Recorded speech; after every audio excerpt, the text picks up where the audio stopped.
Happy Halloween! You might have noticed the change in my profile picture at the start of the month, which has given a spooky new look to Mr. Media. Well, that change wasn't just for holiday spectacle. It served as a tease for this Halloween special. I love Halloween. It's my favorite holiday. So to celebrate, I thought I'd take a look at one of my favorite video game franchises, Resident Evil. This video is by no means an ultimate ranking of the Resident Evil games, but rather a fun-themed video ranking what I consider to be the modern mainline series. The games we will be covering in this video include Resident Evil 1, 2, and 3 Remake, Resident Evil 4 and its remake, Resident Evil 5, Resident Evil Revelations, Resident Evil 6, Resident Evil Revelations 2, Resident Evil 7 Biohazard, and Resident Evil Village. I know I'm missing out on a bunch of games here, but I wanted to cover what's generally considered the main series, which are the ones that are readily available on most platforms. I haven't played the originals on the PS1 or RE0, but I do plan to eventually get around to those games. Considering I'll be talking about why a game is where it is on this ranking, that means there'll be potential spoilers for all of the previously mentioned games. We'll be starting from my least favorite and moving upwards to my favorite game. Disclaimer: if you disagree with any of the placements or opinions shared in this video, then that is completely okay. I'm not saying you should or should not like any of these games. I am simply stating my personal opinions. Let's get started by jumping into my least favorite Resident Evil game.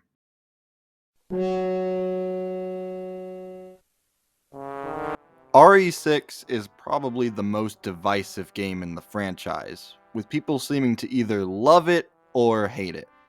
I personally don't outright hate it, but I definitely lean more negatively. There are things to enjoy about RE6, but it's drowned out by so many horrible decisions. It actually has amazing combat and moment-to-moment gameplay, but chooses not to focus on its strong core in favor for fetch quests and quicktime events. The campaign is split into 4 different stories, which are each around 5 hours, which makes this possibly the longest Resident Evil game in the franchise. But instead of using this runtime to further flesh out ideas, it pads itself full of bloated and seemingly pointless sections. The 4 stories each represent a different style of Resident Evil. Leon's is focused on being the most horror-focused. Chris is focused on action and explosions and feels like the story the developers actually wanted to make. Jake's is full of action one-liners and massive set pieces, which really makes it feel like it should have been Leon's story.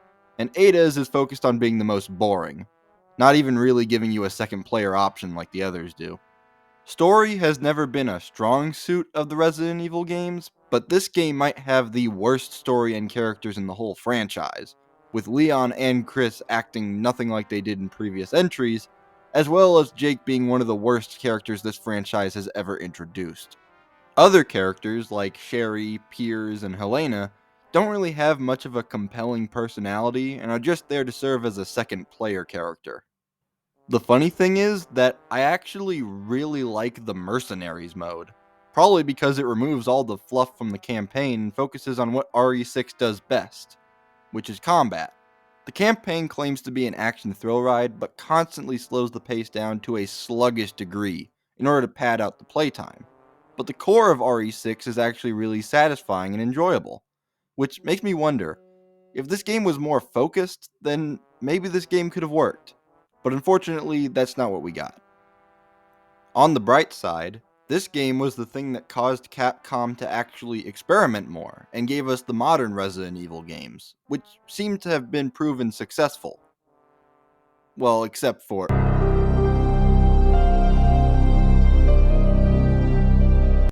the RE3 remake isn't the worst game on this list, but it's definitely the most boring. I had heard about the negative reviews before playing, and at first I didn't understand them, because the first act of this game is actually pretty good, featuring the signature puzzles, as well as a really threatening stalker enemy with Nemesis. But the second and third act of this game take an immediate nosedive in terms of quality, with Nemesis transforming into a less threatening dog-like creature, as well as areas becoming less open and more linear. The characters are actually pretty good.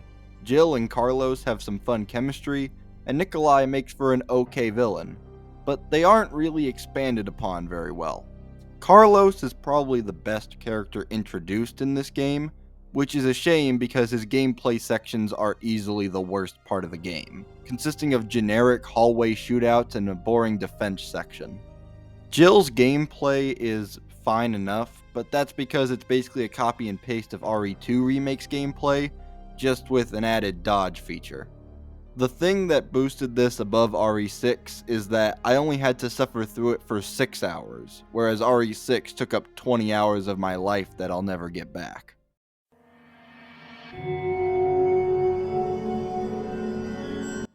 Now we're out of the games I don't like and into the games I think are just okay. Revelations 2 is a game I wasn't expecting to like, but I actually ended up enjoying it. Still, this game has a bunch of issues that hold it back for me. The game was released episodically, with 4 episodes that each featured 2 chapters, one following Claire Redfield and Moira Burton, and the other following Barry Burton and a little girl named Natalia. The game being episodic really doesn't have that great of an impact on the gameplay, other than making sure every episode ends with a forced cliffhanger. Claire's sections are the more Resident Evil feeling, whereas Barry's give me a similar feeling to The Last of Us, with an emphasis on stealth and crafting, which I'm not a big fan of. The old RE games had the ability to combine items in your inventory, but it was much simpler compared to this, with most of your inventory being taken up by crafting materials. The combat is probably the weakest in the series, with it feeling like a slower, more stiff version of RE4's combat, but I guess it gets the job done. The story was actually better than I expected, with most of the best moments coming from Barry's section, but the villain is extremely lacking, especially considering it's Albert Wesker's sister. Overall, I wouldn't ever play this again for fun, but I wouldn't be against playing it again if I decided to do another marathon in the future.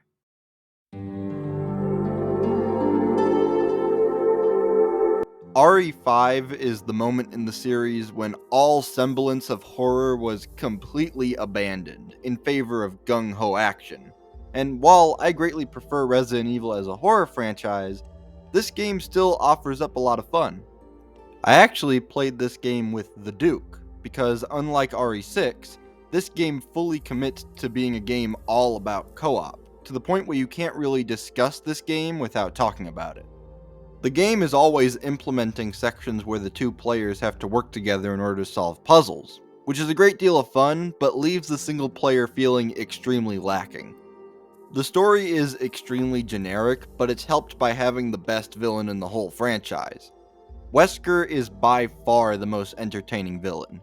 He's so ridiculously and cartoonishly evil, to the point it actually comes back around to him being threatening, which is helped by the great vocal performance of DC Douglas.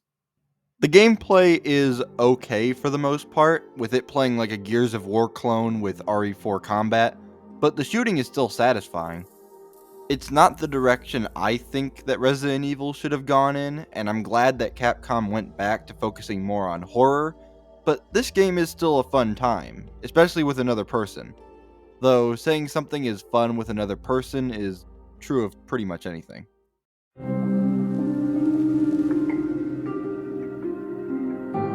Revelations 1 is an interesting game to review because I can't help but feel that the way I played it was a lesser experience than how it was originally meant to be played. The game was originally an exclusive to the 3DS, which is shown in the game's structure, like the weapon upgrades being done via drag and drop method, the chapters being extremely short, and the introduction of a scanner, which I'm guessing would use the 3DS gyro. I can't help but feel that this game would be really impressive as a 3DS game, but less impressive as a Resident Evil game. The standout of this game is the setting, because unlike RE7, this game managed to make Resident Evil's mechanics work on a boat. More on that later. The gameplay is much more satisfying than Revelations 2, with a greater emphasis on straight gunplay rather than diverting its focus to things like stealth sections. The issue with this game comes down to two main things: its pacing and its story. The story is, without a doubt, the most generic in the series, with a predictable twist and a by-the-numbers structure. You play as Jill Valentine, who goes on a search for Chris Redfield on a boat in the middle of the ocean, which is a good starting point for the game. However, the pacing is constantly getting slowed down whenever you're forced to play as other characters. The parts where you play as Jill are really well done, and use what I love about Resident Evil effectively, but the game keeps ripping you away from that to play what feels at times like a completely different game. If you just stuck the Jill sections together, you'd have a pretty good game here. You'd also have a very short game, but nothing's perfect.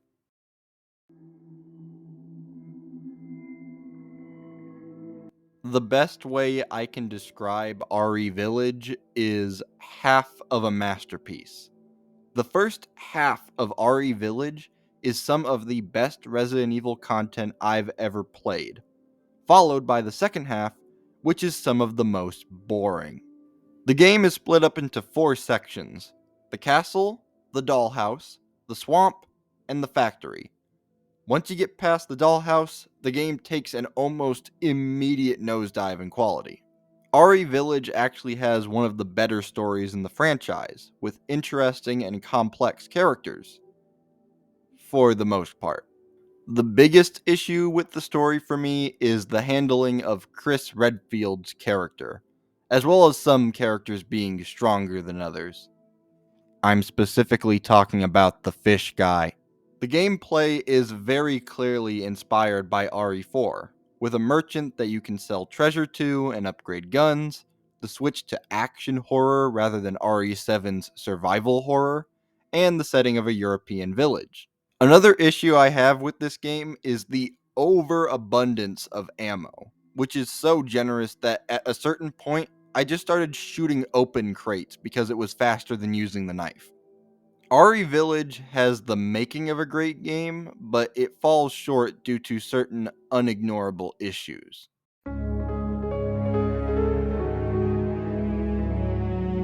Now we're into the top 5, which consists of my personal favorite RE games, starting with the remake that was so good that most modern survival horror game remakes copied it: the Resident Evil 2 remake. I mostly love this game, with only a few minor issues that hold it back from being any higher than 5th. Let's get the negatives out of the way. The soundtrack is objectively worse. I said before that I haven't played the originals from the PS1. However, I have listened to the soundtracks of the OGs, and the original RE2 has my favorite soundtrack out of all the games. And in comparison, the remake's tracks are incredibly bland. Luckily, you can switch the OST to the original, however, it's locked behind a paywall, which really sucks. I mean, it's great that you at least have the option, but it definitely feels kinda scummy. Another minor issue I have is with Mr. X, who chases you down throughout the game. In the beginning, he started off as intimidating, but later on, especially in the B scenario, he became more annoying than scary. On the topic of the B scenario is not great. I've heard that the original tied the A and B scenarios together much better, but this game just sort of uses the B scenario as a speedrun second playthrough, which comes off less as more game to play and more as padding. Now, with the negatives out of the way, let's talk about the positives. This might be the best looking game out of them all. This game uses the RE engine, which RE7 started, but the character models and animations in this game look much better and more smooth. The environments are also insanely impressive. And yes, I also mean the lab. I know a lot of people don't like how this game's lab looks, but I actually don't really mind it. The gameplay is insanely satisfying by making sure that you have enough ammo to defend yourself, but not so much that you just mow through enemies. This game is absolutely amazing, and it pretty much set a blueprint for modern remakes of games, but it has a lot of issues that hold it back from placing any higher for me.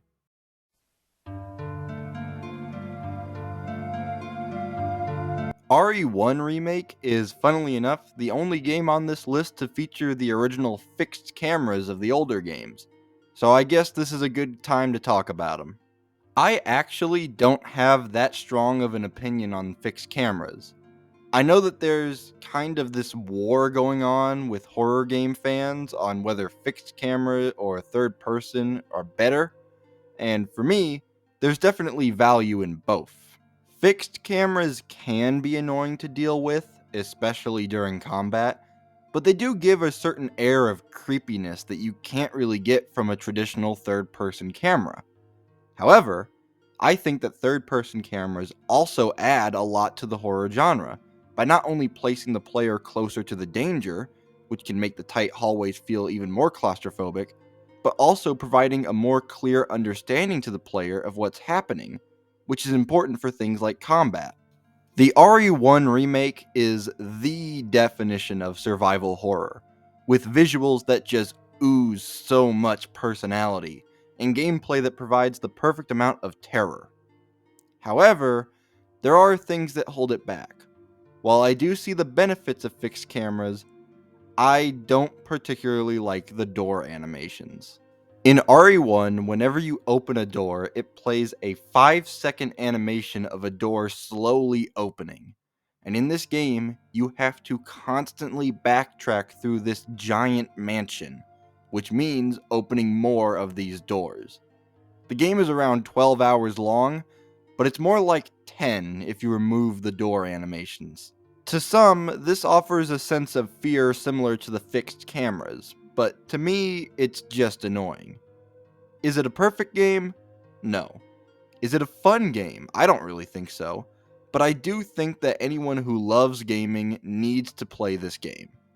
RE1 is such a fascinating and enchanting experience that I think definitely deserves its spot in video game history. But there were 3 games that beat it.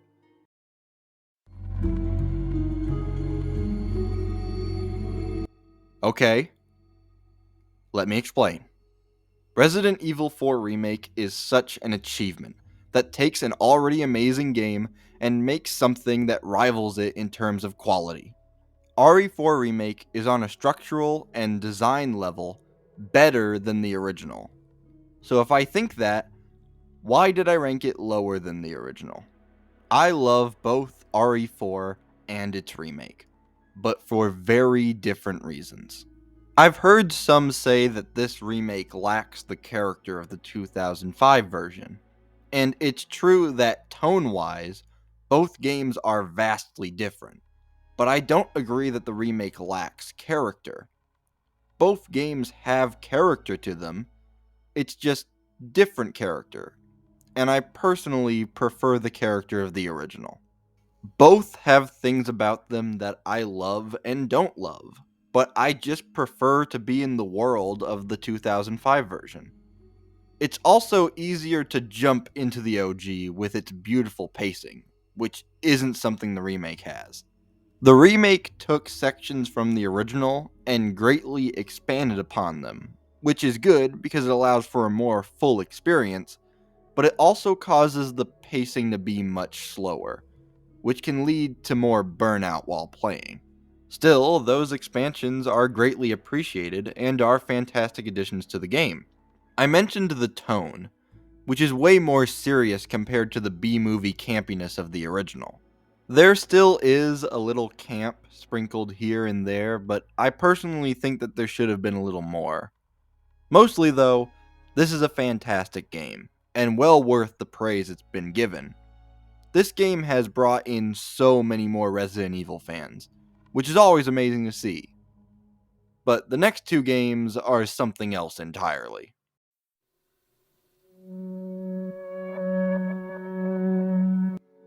Okay, now you definitely know what number 1 is. This actually used to be my favorite RE game, but after a few repeat playthroughs, there are things that can't be ignored. First, the positives.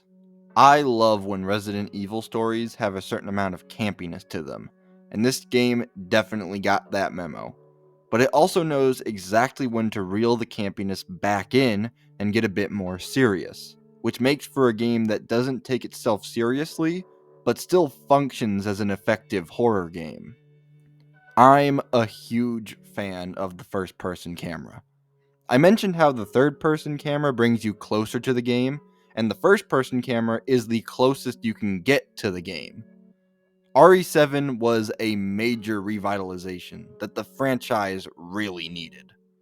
The characters are some of my favorites in the entire series, with the Baker family being all super interesting, and Ethan being the most relatable Resident Evil protagonist. But this game does have some serious issues, which mainly come from the ending. Remember what I said in the Revelations section? Let's talk about the boat. At the end of the game, you find yourself exploring a decrepit and destroyed boat. That is incredibly boring. You're given a machine gun with a massive amount of ammo, which makes the enemies trivial, and the setting is incredibly confusing to navigate. After this section is the final boss, which is the weakest in the entire game, and might as well just be a quick time event. Even with the weak ending, I still love this game. But not enough, apparently.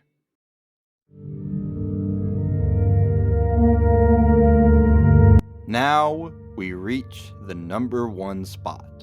And of course, there's only one game it could be. Resident Evil 4 is my personal favorite Resident Evil game, for a lot of reasons. One main reason is that this game is super replayable. It's by far my most played game in the franchise, with over 40 hours on Steam alone, and that's not even counting how much I've played the VR version. Every time I boot up the game, I have to beat it, which is a great credit to the game's pacing. Once you get past that first village section, you just have to finish it. The gameplay is extremely satisfying, with that stun on headshot mechanic, which makes it extremely fun to rush into a group of enemies.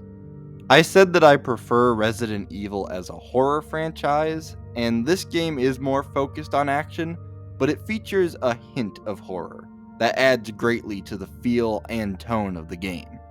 Speaking of tone, this game is the most campy B-movie horror game possibly ever, but it absolutely knows it is. The campiness is 100% intentional, and it adds so much to the game. This game isn't perfect. The island is the weakest section, and Ashley is, well, she's Ashley, but I can personally overlook all of that considering just how great the rest of the game is. In summary, I love Resident Evil.